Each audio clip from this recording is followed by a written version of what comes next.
우리 교회 신앙 공동체 안에서만 하는 이야기는 아닌 것 같아요. 교회 밖에서도 감사가 얼마나 중요한 것인지 감사의 가치를 많은 사람들이 알고 있죠.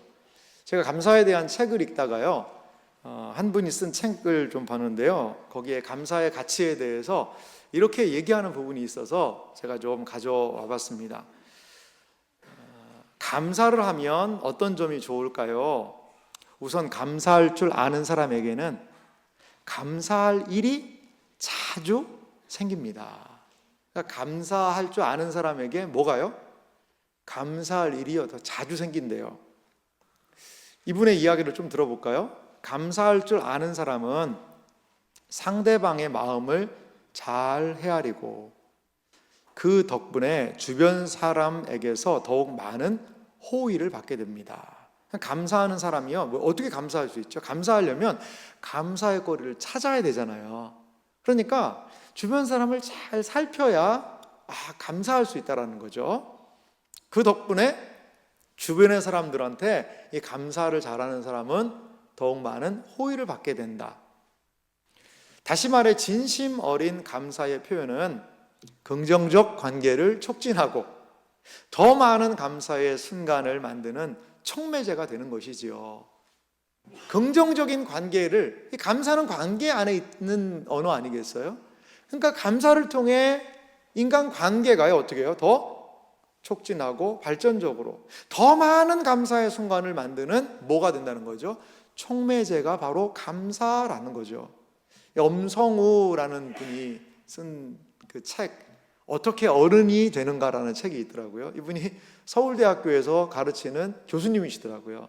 교수님인데 어떻게 어른이 되는가라는 제목으로, 아주 독특한 제목으로 거기 한 파트가 감사였는데요, 이런 이야기를 하는 걸 볼 수 있습니다.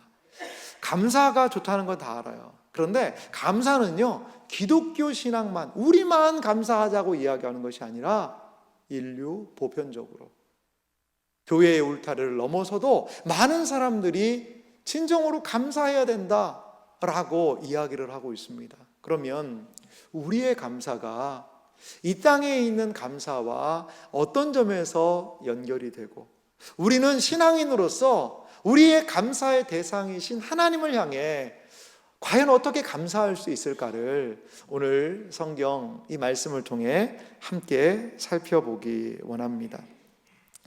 오늘 말씀은 시편에 있는 말씀이잖아요. 아삽이라는 사람이 시를 마무리하면서 감사에 대한 이야기를 하고 있어요. 감사는요, 11월 셋째 주 절기 때만 하는 것이 감사는 아닌 것 같아요.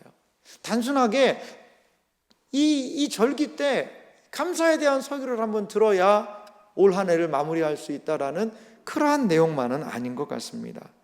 절기의 감정이 아니라 평생의 방향이 되어야 하는 이 감사, 우리는 어떻게 평생의 감사로 하나님께 나아갈 수 있을지를 오늘 말씀을 통해 살펴보기를 원합니다. 오늘 말씀을 통해요, 첫 번째로 우리가 살펴볼 것은요, 무엇이냐면 우리의 감사를 통해 하나님을 영화롭게, 이 영화롭게 한다는 말이 좀 어렵다면 하나님께 영광을 돌릴 수가 있다라는 거죠. 우리의 감사는요, 하나님께 영광을 돌리는 감사일 수 있다는 거예요. 인간에게 어떤 일이 일어났을 때 인간은요, 이게 어떻게 일어난 일이지, 그거를요 항상 관심을 갖고 궁금해 여겨요. 여러분, 만약에요, 오늘 집에 갔는데 여러분 집 문 앞에 이만한 큰 상자 하나가 탁 놓여 있다라고 생각을 해보세요. 봤더니 택배가 왔는데 내가 잘 모르는 사람이에요. 모르는 사람인데 나한테 택배를 보냈어요. 나한테 온 건 맞아요. 그래서 열어봤더니 너무나도 풍성한 과일이 꽉 거기에 차 있는 거죠. 누가 보냈지? 여러분, 좀 궁금하지 않겠어요? 아이고, 누가 보낸 게 뭐가 중요해. 과일 왔으니까 그냥 먹어야지. 그리고서는 우구적 과일만 먹는다 그러면 어떻게 될까요? 그럼 안 되죠. 그럼 안 되죠. 누군가가 보냈는지를 우리는요, 뭐 하고 싶어요? 알고 싶은 거죠. 제가 한번 좀 멀리 사시는 분인데 그분의 집에 가서 집 앞에다가 그분 좀 뭐 드시라고 뭘 좀 갖다 드리고 얘기도 안 하고 온 적이 있어요. 근데 하루 이틀이 지났는데도 뭔가 답이 안 와요. 뭘 받았으면 잘 받았다 이런 게 있어야 될 텐데. 그래가지고 전화를 드려봤더니 안 받았다는 거예요. 그래서 이게 무슨 일인가, 거기 갔다 놨다고 그랬더니 자기는 그거 못 봤다는 거예요. 알고 봤더니 저하고 제 아내가 옆집에다 두고 온 거예요. 옆집에다가.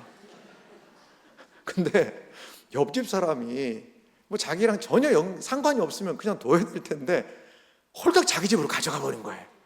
거기 제가 교회 달력도 넣어놨는데 너무 좋아했나 보죠, 그분은. 그래서 거기는 몇 개를 꺼내 먹었답니다, 벌써.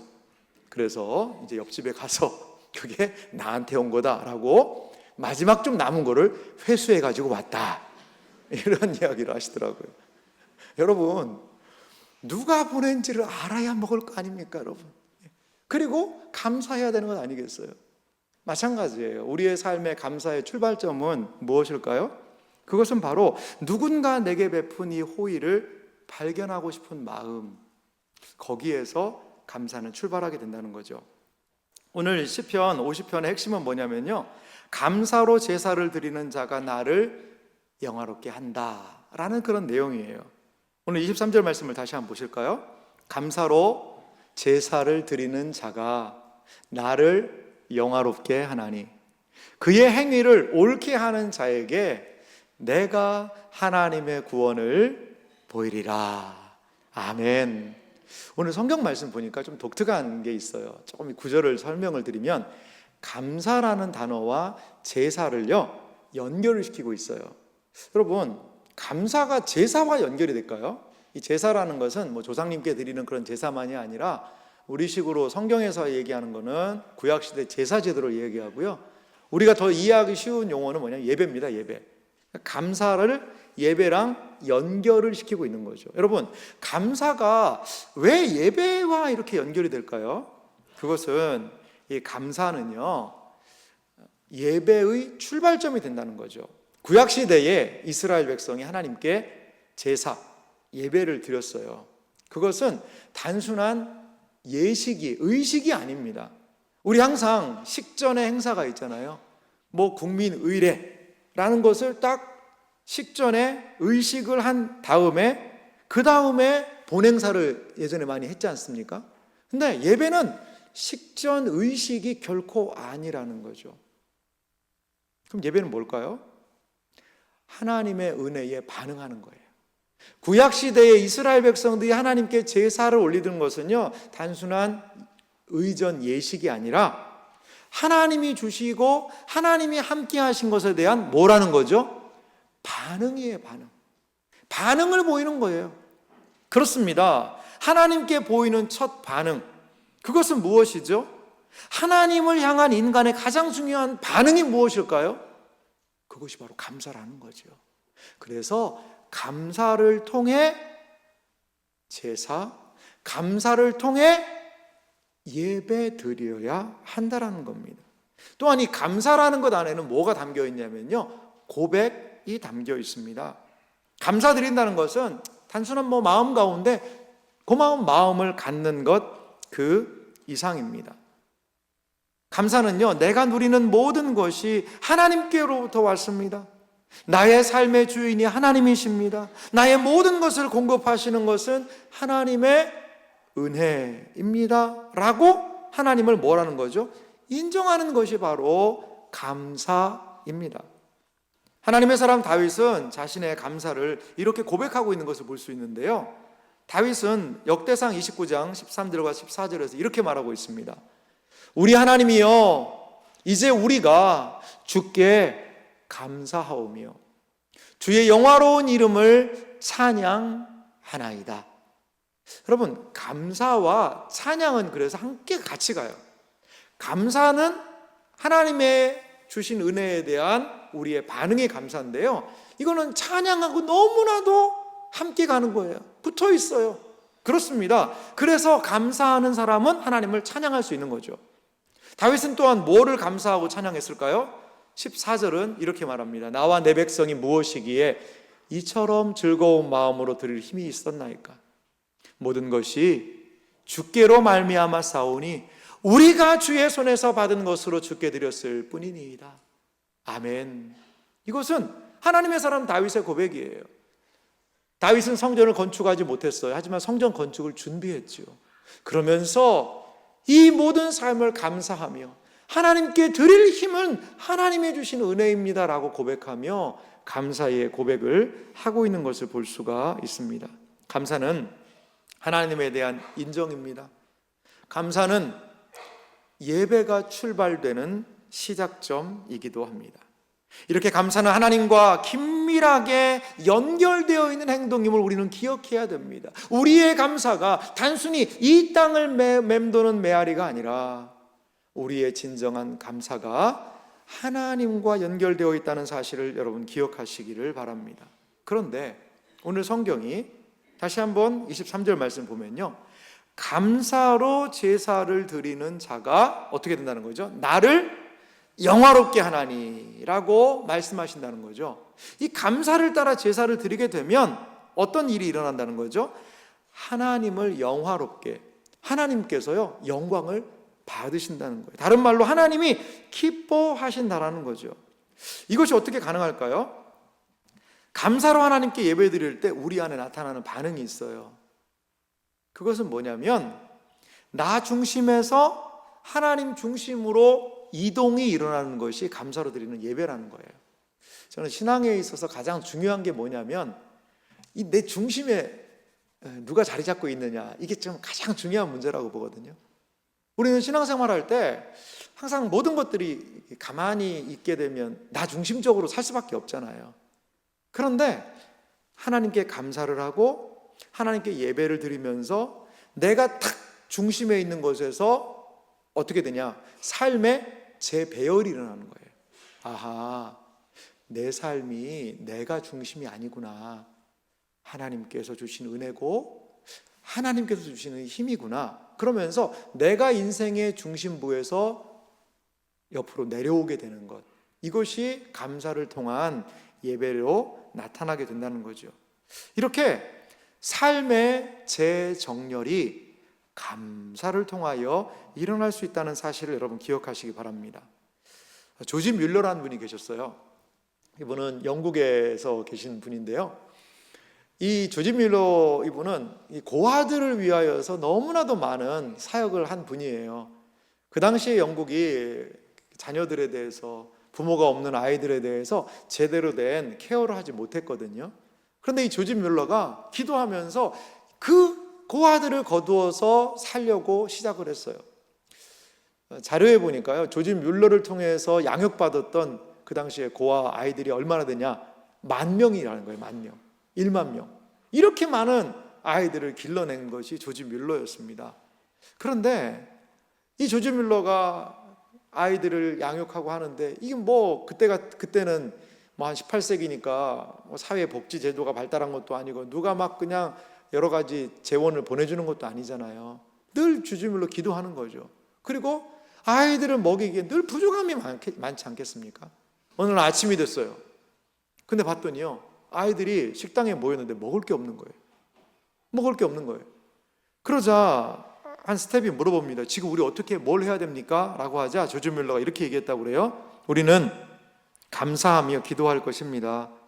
하나님은 언제나 우리를 돌보셨습니다.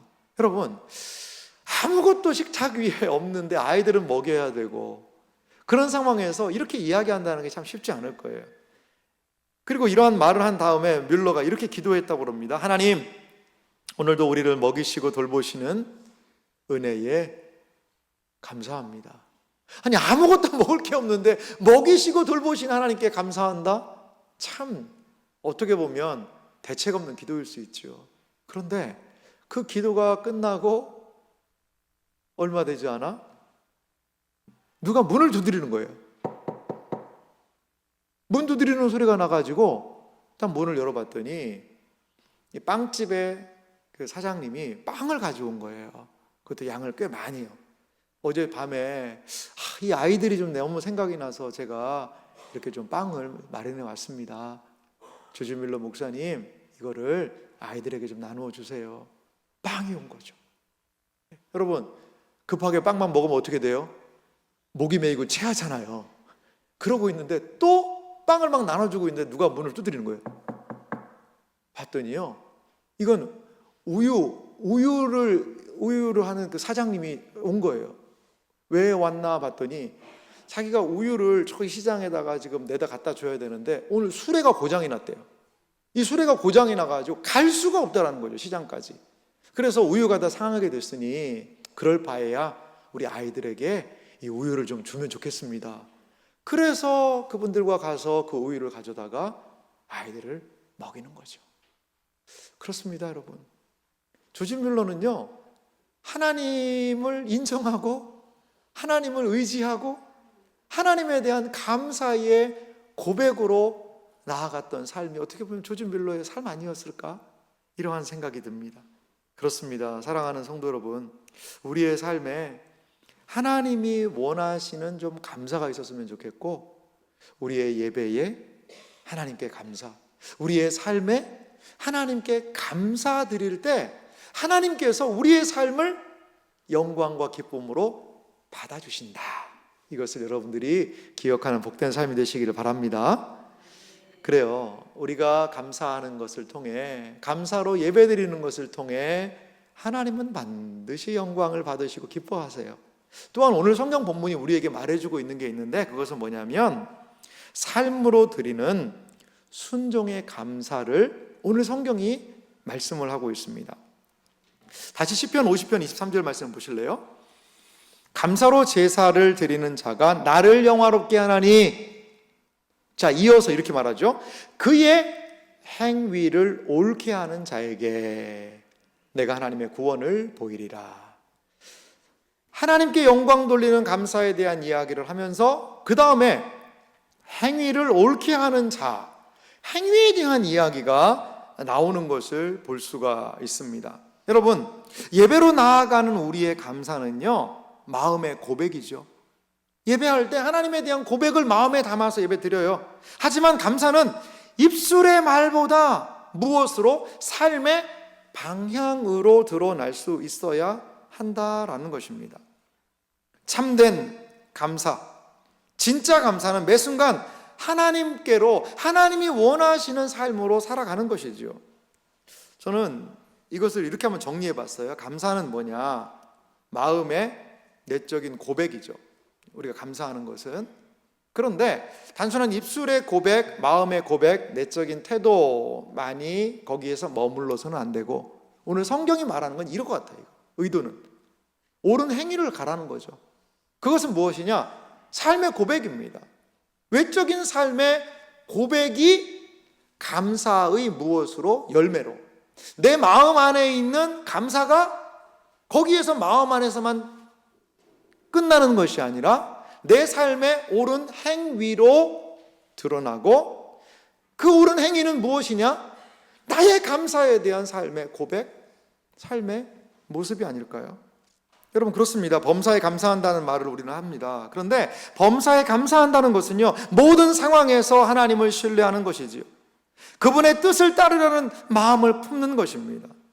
감사는 감정이 좋을 때만 하는 행동이 아닙니다. 감사는 어렵고 힘든 때에도 하나님의 선하심을 붙들며 나아가는 것, 그것이 감사합니다. 우리의 감사는 단순하게 여기에 머물러 있어서는 안 되고요, 옳은 행위, 하나님께서 기뻐하시는 삶으로 하나님을 따르는 곳으로 나아가야 된다는 거죠. 감사는 우리의 믿음의 신앙의 뿌리입니다. 옳은 행위는 우리의 뿌리에서 나온 감사가 옳은 행위를 통해 열매 맺을 수 있다는 겁니다. 골로새서 2장 6절과 7절 말씀 보니까 이런 말씀이 있습니다. 그러므로 너희가 그리스도 예수를 주로 받았으니 그 안에서 행하되. 그리스도 예수를 주로 받은 사람이 할 일은 무엇입니까? 행하는 거예요. 행동을 주님은 요구하십니다. 그런데 무엇을 어떻게 행동할 수 있을까요? 골로새서 2장 7절은 말합니다. 다 같이 읽어봅시다.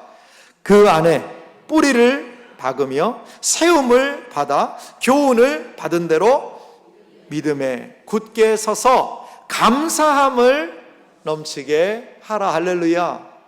아멘. 그렇습니다. 그리스도 안에 뿌리를 박습니다. 세움을 받습니다. 교훈을 받습니다. 그리고 믿음에 굳게 서서 모든 삶을 통하여서 감사함을 넘치게 하라. 감사의 열매가 맺히게 하라.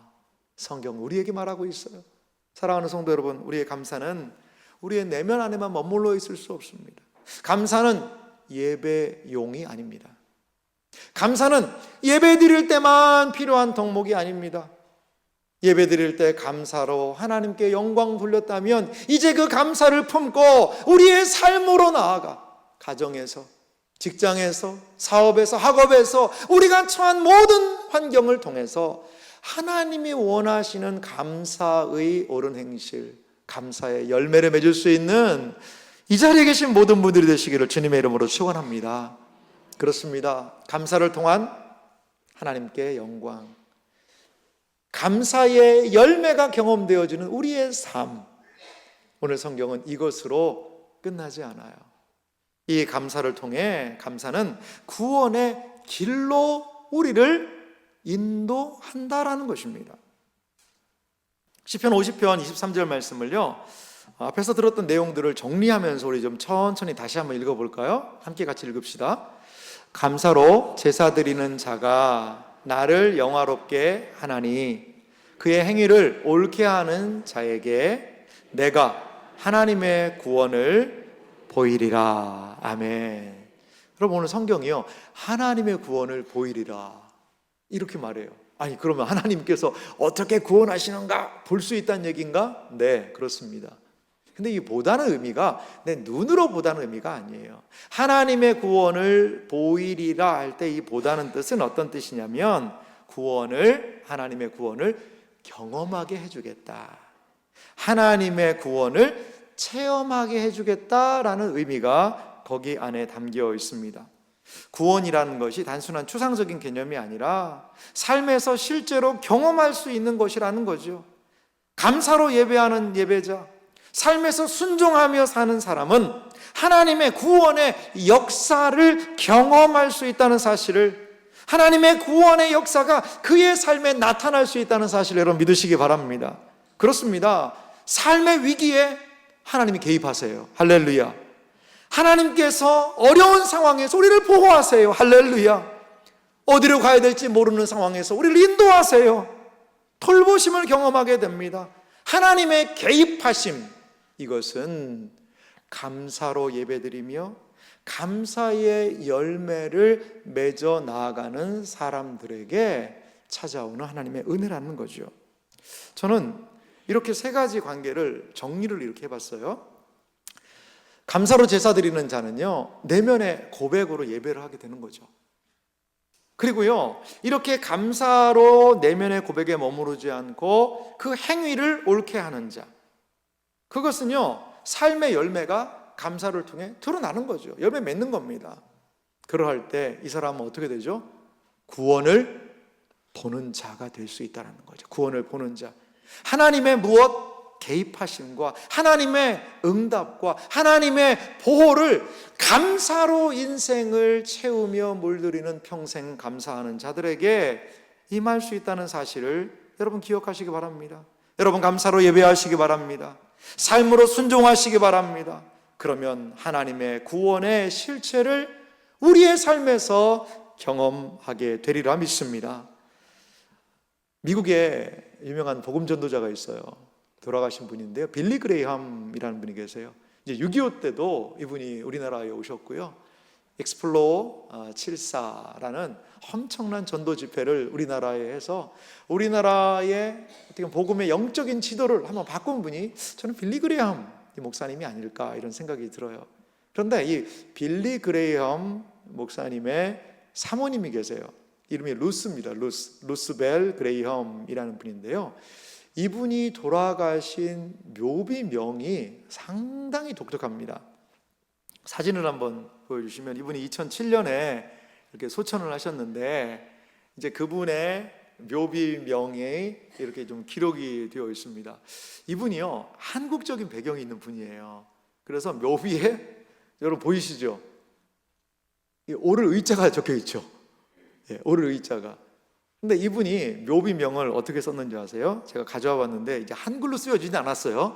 영어로 써놨는데 이렇게 써놨습니다. End of construction. 이제 construction은 뭘 만드는 그런 거잖아요. 그러니까 끝났다는 겁니다. 이 construction. 그러니까 이제 공사 중일 때 이런 표현을 많이 한다고 그래요. 그러니까 공사가 다 끝났다는 거죠. Thank you라고 얘기하는데 뭐가 감사하냐? For your patience. 그러니까 patience는 뭐 인내하다 이런 뜻이 있거든요. 그러니까 감사하다는 거죠. 여러분, 이게 묘비명이에요. 이게 자기 묘에다가. 근데 이건 누가 이걸 적어달라고 했냐면 이분이 살아계실 때 내 묘비명을 이걸로 해달라고 그랬대요. 그게 무슨 의미가 있냐면 공사가 끝났습니다. 그동안 인내해 주셔서 감사합니다. 이분이 한 번은 가는데 이 공사 중 팻말이 보인 거죠. 공사 중 써놓고 통행에 불편을 드려 죄송합니다 이렇게 적어놓잖아요. 그러니까 막 길이 울퉁불퉁하기도 하고 막 좁아지기도 하고 정상적으로 막 속도를 낼 수가 없잖아요. 공사 중인데는. 가만히 보니까 그게 내 인생 같더라는 거죠. 이분이 내 인생 같더라는 거죠. 내 인생은 끊임없는 공사 중이라는 거죠. 끊임없는 공사가 이어지고 있어요. 참 저도 이 얘기를 들으면서 참 저를 보니까 제 인생도요 좀 많이 공사 중인 것 같아요. 공사 중. 제가 사실 부모가 처음 돼봤잖아요. 저도 자녀들을 양육을 하는데 내가 좀 더 많은 부분에서 익숙함을 가지고 있었으면, 내가 더 참 부모로서 더 자격이 충만했으면 우리 자녀들에게 더 좋은 것을 주지 않았을까라는 그런 생각이 들기도 해요. 그리고 교회도 마찬가지예요. 제가 목사로서 성도님들 앞에 설교를 하고 있지만 좀 더 우리 탁월하게 목회하셨던 선배님들처럼 그렇게 성도들을 더 사랑하고 말씀을 전했다면 우리 교회 안에 더 풍성한 은혜가 있지 않았을까라는 그런 공사 중인 그런 제 자신을 좀 많이 보게 되는 것 같아요. 공사 중이 할 수 있는 고백이 뭘까요? 땡큐밖에 없는 것 같아요. 땡큐. 지금 공사 중이잖아요. 공사 때문에 너무나도 많은 사람들에게 불편을 줬잖아요. 그래서 이 루스 그레이함이 얘기했던 그 말이요 참 마음에 와닿는 것 같아요. 감사합니다. 인내해 주셔서. Thank you for your patience. 지금까지 참고 공사 중인 나를 인내해 주셔서 고맙습니다. 사랑하는 성도 여러분, 그렇습니다. 우리의 삶에 해야 되는 고백이 뭘까요? 우리의 참 부족함과 연약함이 있지만 지금까지 올 수 있었던 것, 오늘까지 올 수 있었던 이 모든 것들이 은혜 아닙니까? 우리는 어떻게 보면 우리의 공사는 언제 끝날까요? 이 룻이라는 이분이 그 묘비에 적어놨듯이 죽을 때야 그 공사가 끝나는 것 같아요. 죽을 때야. 그때까지 계속해서 우리는 공사 중인 인생일 수 있어요. 공사 중인 인생이 하나님께 고백할 말, 그리고 주변에게 고백할 말은 무엇일까요? 인내해 주셔서 감사합니다. 이것이 진정으로 우리가 올려드려야 할 감사의 고백 아닐까요? 골로새서 3장 17절은 우리에게 이렇게 감사를 요청하고 있습니다. 우리 다 같이 함께 읽겠습니다. 또 무엇을 하든지 말에나 일에나 다 주 예수의 이름으로 하고 그를 힘입어 하나님 아버지께 감사하라. 아멘. 사랑하는 성도 여러분, 무엇을 하든지 말이나 일이나 다 주 예수님의 이름으로 하십시오. 예수님이 주시는 힘으로 감당하십시오. 그리고 그분을 힘입어서 하나님 아버지께 감사의 삶을 사십시오. 이것이 바로 우리가 살아내야 할, 공사 중인 우리의 인생이 살아가야 할 복된 일이 아닐까요? 사랑하는 성도 여러분, 감사로 하나님께 영광을 돌려드리는 삶이 우리에게 이어지기를 간절히 소망합니다. 감사할 수 없을 때가 있을 수도 있어요. 하지만 지나간 시간을 돌아보며 감사, 그리고 내가 걸어갈 길을 보며 감사, 그리고 무엇보다도 하나님을 인정하고 고백하며 감사의 예배로 나아가는 여러분들의 복된 삶이 되시기를 주님의 이름으로 축원합니다.